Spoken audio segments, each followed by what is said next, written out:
Jadi dia ini orang ceritain dikit ya. Ini orang Indonesia yang gedenya di Amerika ya. Waktu remaja itu di Amerika kan? Remaja enggak, remaja di sini. Oh kecil berarti. Ya, sempat. Iya dia kecil di Amerika, terus pindah ke Bali dengan aksennya Amerika banget. Lalu ke Melbourne bikin band, terus ke Berlin, terus sekarang balik lagi ke Bali. Sebenarnya Melbourne, Oh. London 7 tahun, Oh London, Melbourne, London. Berlin 6 tahun, terus sekarang balik lagi ke Bali. Nah, Mr. Worldwide kan? Europe, benua Australia, benua Asia, benua Amerika, udah nih. Benua Afrika doang kayak belum nih.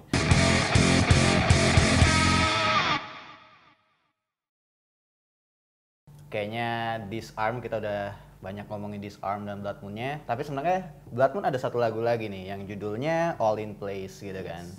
Dan All in Place ini sebenarnya Mas Dogi ini nggak sendiri ya sama siapa? Kolaborasinya? Sama temanku Jack, aka Bear Cubs, di Berlin. Oke, dan uniknya adalah di All in Place ini, lagu ini katanya terinspirasi dari Bali nih. Seberapa kuat nih influence Balinya dan influence-nya sebenarnya di mana nih? Apakah di musiknya, liriknya, atau vibes in general? Atau, Sebenarnya inspirasinya itu datang dari perjalananku traveling kemana-mana sih, nggak cuma Bali. Cuma dari dulu aku tuh pengen banget masukin unsur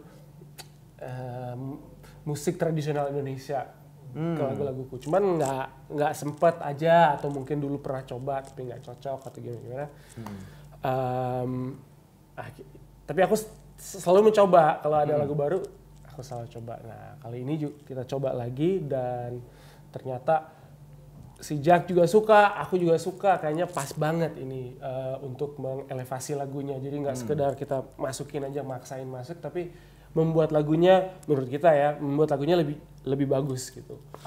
Oke, jadi ada sampel kecak, yang kita chop, kita potong-potong, terus dimasukin ke bagian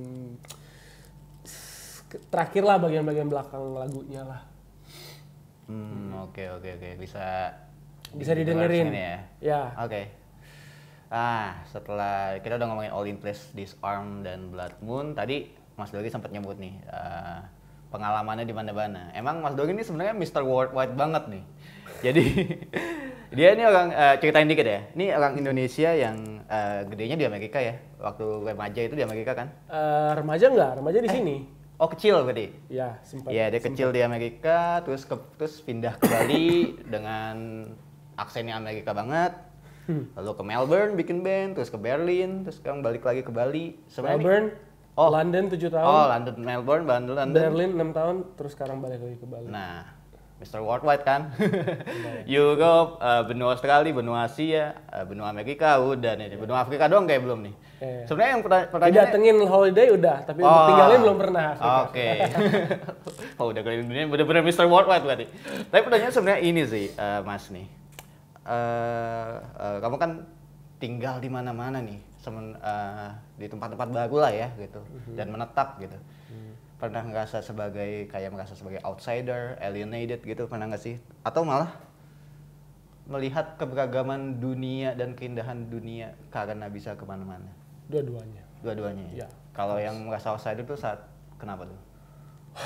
Aku merasa outsider waktu pertama kali pindah ke Australia. Oh, justru pas ke Australia? Ya, karena bener-bener lulus SMA langsung ke sana, Australia, nggak kenal sama siapa. Dan mungkin juga masih sedikit insecure gitu ya, jadi susah mau berteman. Masih remaja juga ya? Ya, masih anak-anak lah. Apa lagi ya?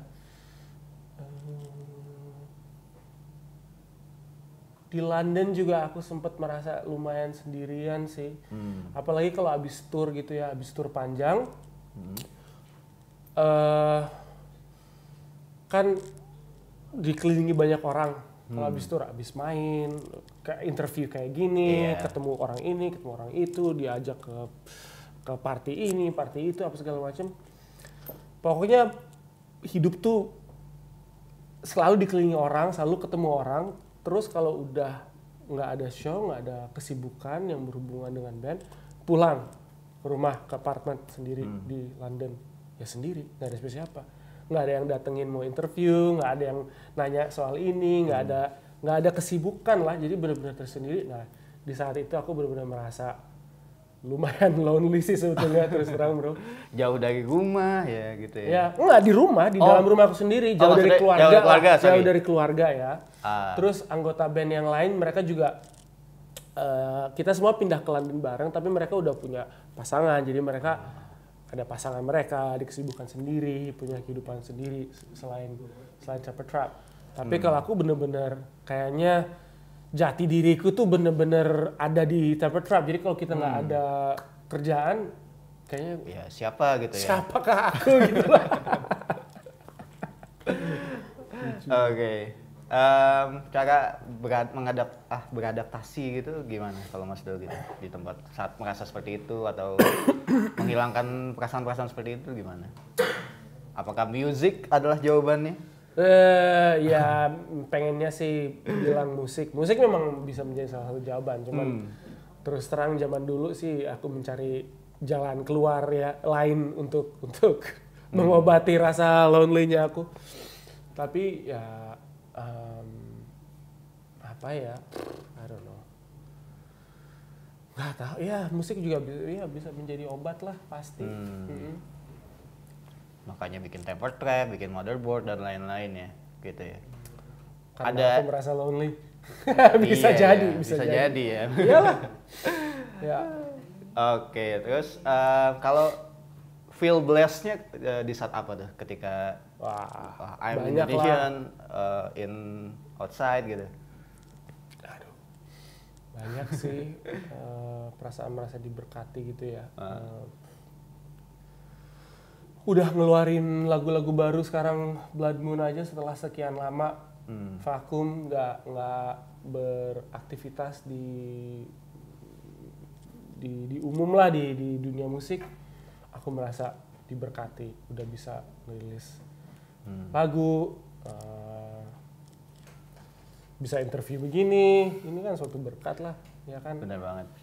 Orang tahu, orang peduli, ada yang mau dengar. Yes. Itulah men ya. Jadi sekelas Dogi Mandagi pun merasakan apa yang kita rasakan sebenarnya. Jadi kita nggak sendiri sebenarnya. Intinya gitu sih sebenarnya gitu ya. Kamu tidak sendiri, aku tidak jauh. Berarti Mas Dogi sekarang udah di Bali ya, bisa mungkin ada next bikin konser atau apa karena udah di sini. Pasti kan banyak fansnya juga di sini nih. Di Indonesia mau banget. Tapi aku harus ngakalin dulu, harus cari tahu gimana ini mau bikin show-nya. Karena semua ini kan lagu-lagunya aku sendiri yang bikin atau aku sama satu orang aja.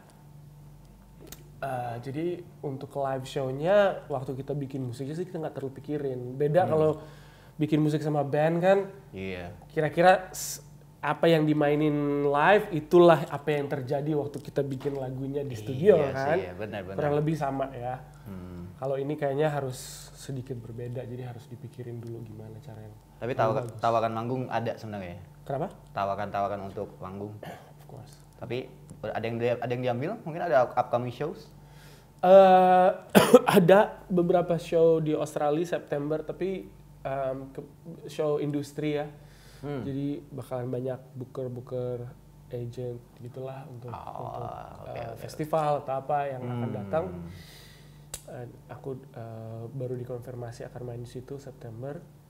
Tapi siapa tahu kalau ada tawaran untuk main di Indonesia sebelum itu dan aku udah siap.